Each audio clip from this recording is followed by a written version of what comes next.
Hello friends, आज हम पढ़ेंगे 12वीं क्लास का भूगोल का पार्ट 4 मानव बस्तियाँ। इसमें हम 3 वीडियो पहले ही आपको अपलोड कर चुके हैं। ये इसका चौथा पार्ट है, जिसमें आपको पाठ के उससे आगे के प्रश्न आपको बताए जा रहे हैं।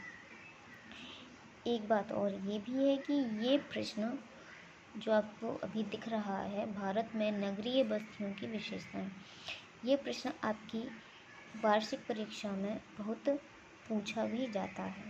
तो परीक्षा के हिसाब से ये बहुत ही मुख्य प्रश्न है। आपको इसको समझ में आना चाहिए कि ये है क्या। आइए देखते हैं। इसमें है भारत में नगरीय बस्तियों की विशेषताएं। अब जैसा कि हमने नगर पढ़ा है, होता क्या है और उसकी विशेषताएं क्या होती हैं।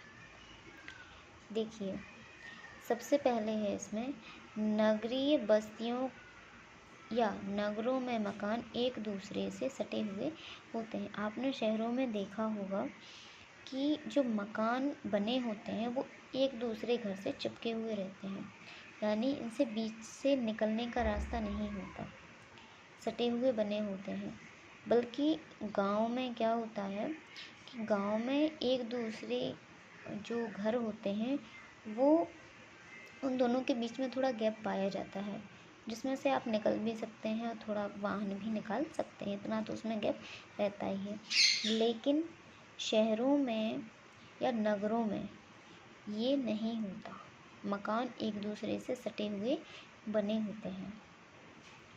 भूमि की कमी के कारण मकान एक से अधिक मंजिलें पाए जाते हैं या मंजिलों में पाए जाते हैं।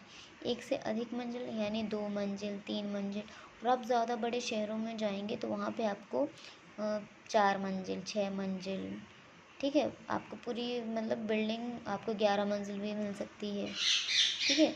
तो गांव में ऐसा नहीं होता। नगरों में ये चीज़ें ज़्यादा देखने को आपको मिलती हैं। नगरों में मुख्य रूप से 2 से 3 मंजिले घर तो आपको मिलेंगे ही मिलेंगे, बल्कि गांव में ऐसा नहीं होता। गांव में एक ही फ्लोर वाले छत वो रहते हैं मकान, डबल मंजिले वाले नहीं होते। होते भी हैं तो एक आध दो के बीच आधार पर होते हैं, ज़्यादा नहीं होते। नगरों में परिवहन तथा साधनों की उत्तम व्यवस्था होती है, यानी शहरों में या नगरों में आपको वाहन आसानी से मिल जाता है, लेकिन गांव में ऐसा नहीं होता। या कम विकसित जो प्रदेश होते हैं, बहुत ही कम विकसित होते हैं, वहाँ पर भी ऐसी चीज़ें देखने को नहीं मिलती हैं। इसके बाद क्या है, नगरों में चिकित्सा शिक्षा की समुचित व्यवस्था। नगरों में चिकित्सा शिक्षा की समुचित व्यवस्था पाई जाती है। यानी आपने देखा होगा कि अगर कोई व्यक्ति ज़्यादा गंभीर रूप से बीमार होता है तो हम उसको यही कहा जाता है कि अच्छे से अच्छे अस्पताल में दिखाई जाए। तो हम शहरों की ओर भागते हैं, नगरों की ओर भागते हैं, क्योंकि वहाँ पर चिकित्सा की सभी सुविधाएं होती हैं। उसी प्रकार शिक्षा में भी क्या होता है कि अगर किसी को अच्छी शिक्षा पानी होती है तो वो बाहर ही जाता है। इस आधार पर नगरों में शिक्षा व्यवस्था अच्छी होती है, चिकित्सा व्यवस्था अच्छी होती है, ठीक है।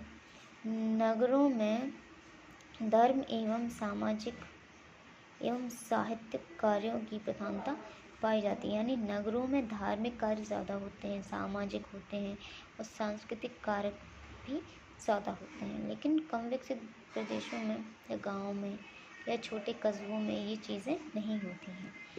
नगरीय बस्तियों या नगरों के 75% से अधिक लोगों का मुख्य व्यवसाय उद्योगों में काम करना, व्यापार में लगे रहना तथा विशिष्ट सेवाएं करना होता है। आपने देखा होगा जो नगरों में रहते हैं या शहरों में रहते हैं वो व्यक्ति ज़्यादातर नौकरी पेशा होते हैं, जबकि जो लोग गांव में रहते हैं वो क्या करते हैं, खेती ज़्यादा करते हैं।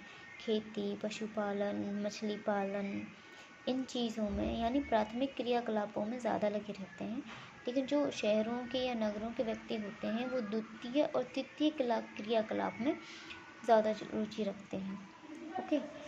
नगरों में प्रशासकीय कार्यों के लिए विभिन्न सरकारी कार्यालय जैसे पुलिस थाना, कोर्ट कचहरी, डाक बंगला, लोक कल्याण विभाग कार्यालय पाए जाते हैं। आपने देखा होगा कि सभी व्यवस्थाएं नगरों में पाई जाती हैं। गांव में आपको सरकारी अस्पताल नहीं मिलेगा, गांव में आपको पुलिस थाना नहीं मिलेगा, गांव में आपको कोर्ट कचहरी नहीं मिलेंगे। ये सभी व्यवस्थाएं आपके नगरों में होती हैं।